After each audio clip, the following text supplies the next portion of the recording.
Hello मेरे प्यारे बच्चों, कैसे हैं आप सब। आई होप आप सब बहुत अच्छे बहुत बढ़िया होंगे। और यहाँ पर लेकर आए हैं आप सभी के लिए क्लास 10th हिंदी का जो है सोशल साइंस यानी सामाजिक विज्ञान का मॉडल पेपर। और यहाँ से भर भर के प्रश्न आपके यूपी बोर्ड परीक्षा में आने वाले हैं। और ये पेपर पूरा पूरा तैयार कर लेना, क्योंकि बेटा 20 नंबर का आपका एमसीक्यू आता है। कितने नंबर का आता है? 20 नंबर का। ध्यान देना है बेटा, 20 नंबर का जो आता है एमसीक्यू आता है। तो वो एमसीक्यू और वो सारे प्रश्न जो आपके बोर्ड परीक्षा 2027 में आने वाले हैं, मैं करवा दूंगा। और आई होप आपको ये वीडियो बहुत पसंद आएगा और मजा आने वाला है पढ़ने में। सो प्लीज यार अपने इस यूट्यूब चैनल को सब्सक्राइब करें, क्योंकि वाईसीटी यूपी बोर्ड आपके लिए है। और मेरा नाम है शिवम मिश्रा, ठीक है ना।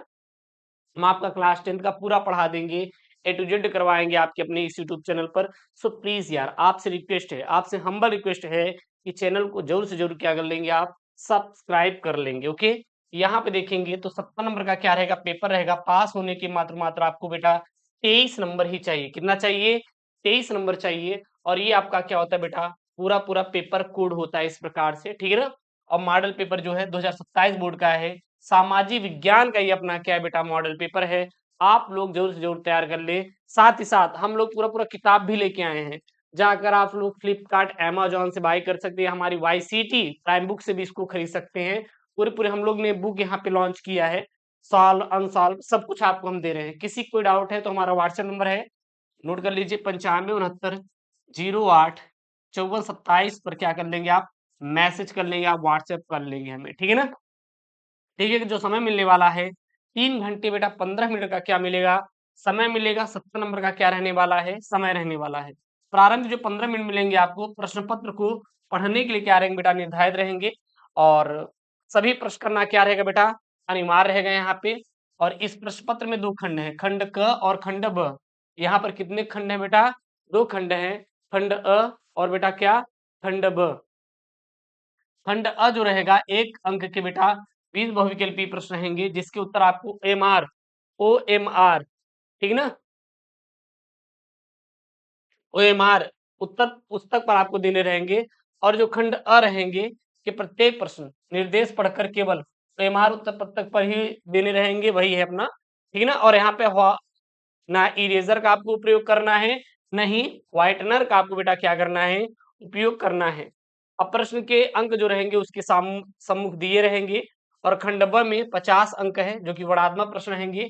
इस खंड में वर्णात्मक फर्स्ट, वर्णात्मक सेकंड तथा मानचित्र संबंधित 2 प्रश्न रहेंगे। खंड ब जो रहेगा इसमें सभी प्रश्नों में उत्तर एक साथ ही आपको करना रहेगा। और प्रश्न प्रथम प्रश्न से आरंभ कीजिए, अंतिम प्रश्न का आपको करते जाना है। और जो प्रश्न ना आता हो उस पर समय आपको नष्ट नहीं करना है। और फिर यहाँ पे अगला है कि दिए गए मानचित्रों के उत्तर पुस्तिका के साथ मजबूती संलग्न करना आवश्यक, मतलब कि अच्छे से आप उसको मान दीजिएगा, क्योंकि जो आपको मानचित्र भरने के दिया जाता है ना, उसके साथ एक अलग से दिया रहता है। तो ये बात ध्यान देंगे। और दृष्टिबाधित परीक्षार्थियों के लिए मानचित्र कार्य के स्थान पर अलग से प्रश्न नंबर 9 का ए, 9 का बी लिखने के लिए निर्देश दिए गए हैं। सबसे पहले बेटा खंड अ रहेगा, जो कि आपके बहुविकल्पी रहेंगे, यानी कि वस्तुनिष्ठ प्रश्न रहने वाले हैं।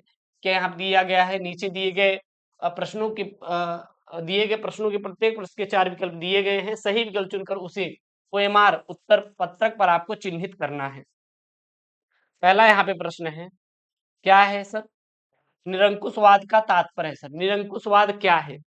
आप निरंकुशवाद से क्या समझते हैं? 4 ऑप्शन है, इसका राइट आंसर जो हो जाएगा, तो निरंकुशवाद का मतलब होता है, निरंकुशवाद का मतलब होता है ऐसी शासन व्यवस्था जिसमें सत्ता पर किसी का अंकुश न हो, उसे निरंकुशवाद कहा जाता है। तो निरंकुशवाद का क्या मतलब है, तो आप सीधा बता दीजिएगा। सर ऐसी सत्ता जिस पर किसी भी प्रकार का अंकुश ना हो, उसे निरंकुशवाद कहा जाता है। अगला है, नेपोलियन बोनापार्ट की पराजय कब हुई थी?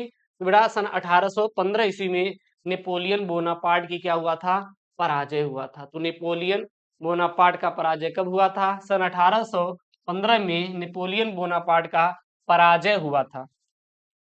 अगला यहाँ पे तीसरा प्रश्न क्या है बेटा, ध्यान देना। जलियांवाला बाग कांड में गोलियां किसने चलवाई थी? जलियांवाला बाग कांड में गोलियां किसने चलवाई थी?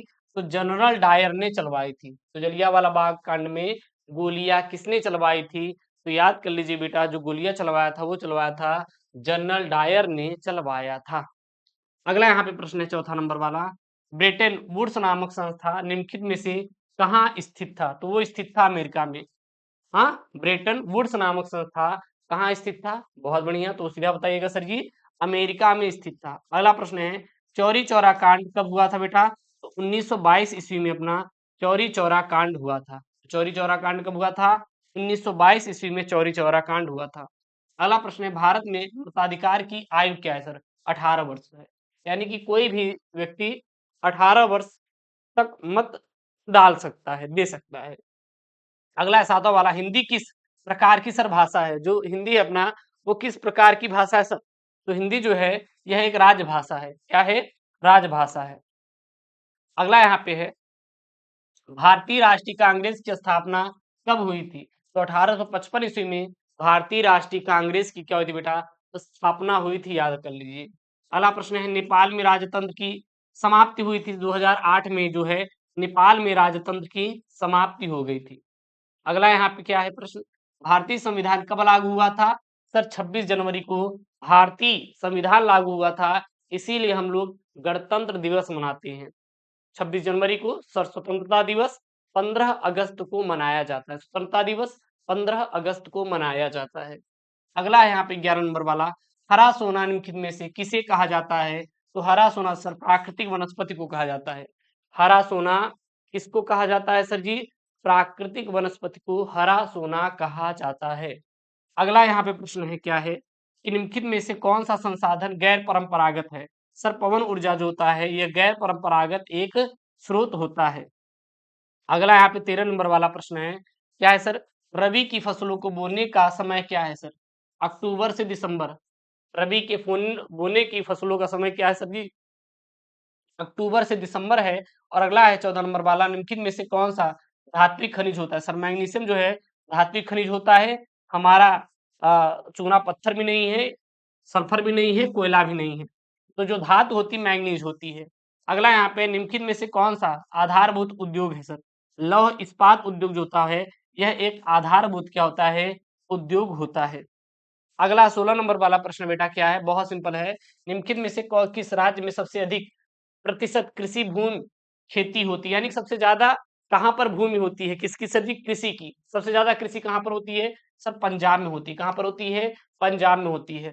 अब ये केरल को कर दिया गया है केरलम। क्या कर दिया गया है? केरलम कर दिया गया है, ये बात आप लोग याद रखेंगे। अगला है, भारत में आर्थिक उदारीकरण की शुरुआत कब हुई थी सर जी?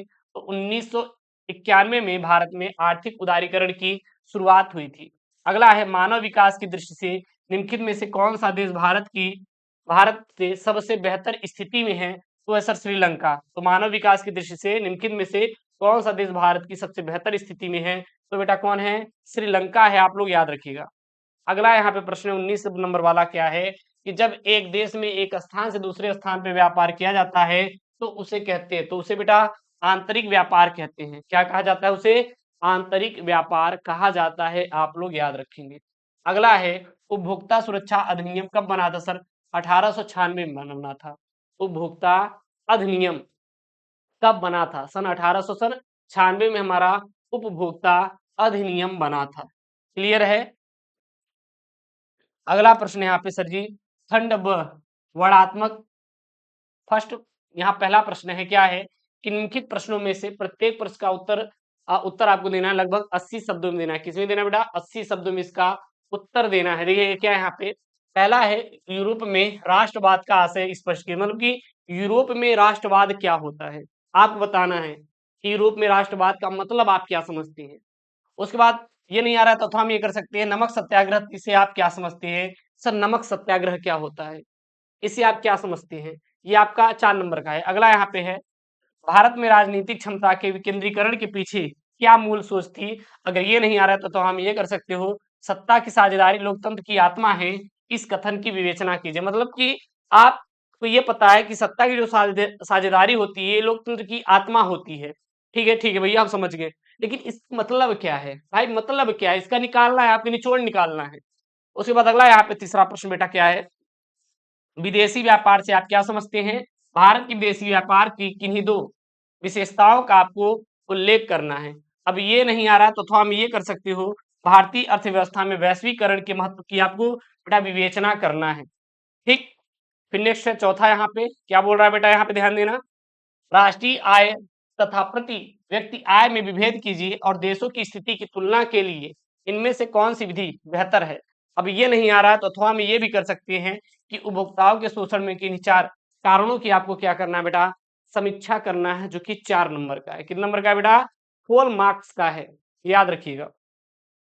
अगला बेटा यहाँ पे क्या वर्णात्मक प्रश्न है, क्या है, निम्नलिखित प्रश्नों में से उत्तर प्रत्येक प्रश्न का 150 शब्दों में देना रहेगा। कितने शब्दों में बेटा, 150 शब्दों में देना रहेगा। क्या यहाँ पे 5वां नंबर वाला प्रश्न है, प्रथम विश्व युद्ध के पश्चात होने वाली आर्थिक महामंदी के कारणों की क्या करना है, आपको समीक्षा करना है।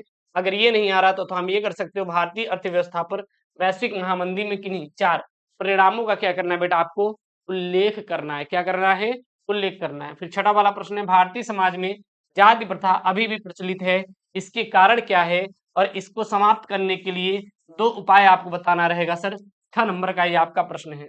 ये नहीं आ रहा तो हम ये कर सकते हो, लोकतांत्रिक सुधार से आप क्या समझते हैं, इसके लिए उठाए उठाए जा सकने वाले किन्हीं 2 कदमों का क्या करिए बेटा, आपको उल्लेख करना रहेगा।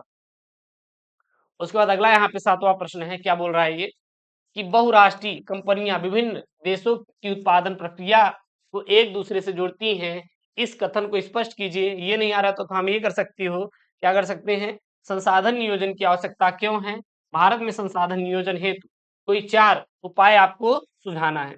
8 वाला है, प्राथमिक एवं द्वितीयक क्षेत्रों की विशेषताओं की विवेचना कीजिए। अगर ये नहीं आ रहा है तो हम ये कर सकते हो कि तृतीय क्षेत्र क्या है, इसकी विशेषता की आपको समीक्षा करना रहेगा। ठीक है ना, इंपॉर्टेंट वाले सवाल है, इसको हल कर लेना, बाकी तो मैं करवाऊंगा है पूरा। उसके बाद बेटा आपका मानचित्र से संबंधित आपका प्रश्न पूछा जाएगा। क्या है, थोड़ा थोड़ा ध्यान दीजिएगा यहाँ पे। निर्देश प्रश्न नंबर 9 से ए तक, 9 से बी तक मानचित्र संबंधित यहाँ पे प्रश्न दिए गए हैं। क्या यहाँ पे निम्नलिखित स्थानों को भारत में दिए गए रेखा मानचित्र में चिन्ह द्वारा आप लोग संकेत द्वारा बताना है, और सही नाम और सही अंकन के लिए आपको आधा आधा नंबर यहाँ पे दिए जाएंगे।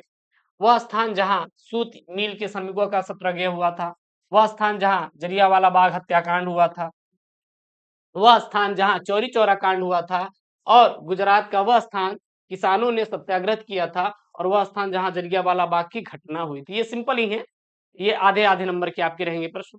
और उसके बाद बेटा ध्यान देना है यहाँ पे कि उसके बाद यहाँ पे आपका भारत वाला है। क्या है, भारत वाला है। उत्तर प्रदेश की राजधानी नगर सी चिन्ह द्वारा आपको दिखाना रहेगा, तो वो क्या है, अपना लखनऊ है। एक विद्युत ताप केंद्र प्लस चिन्ह द्वारा दिखाइए। भारत दक्षिण भारत की एक प्रमुख नदी वाई चिन्ह द्वारा आपको दर्शाना रहेगा।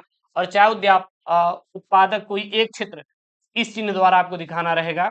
और अगला है यहाँ पे, भारत की कोई एक परमाणु ऊर्जा केंद्र चिन्ह द्वारा नाम सहित आपको लिखना रहेगा। तो ये एक एक नंबर के रहेंगे, और चिन्ह दर्शाएंगे, नाम लिखेंगे, तो आपको 1 नंबर पूरा मिलेगा, आधा आधा नंबर का है। ठीक है ना, और ये आपका दृष्टि बाधित बच्चों के लिए वही सेम टू सेम है, जो ऊपर था वही यहाँ पे नीचे इन्होंने दिया है।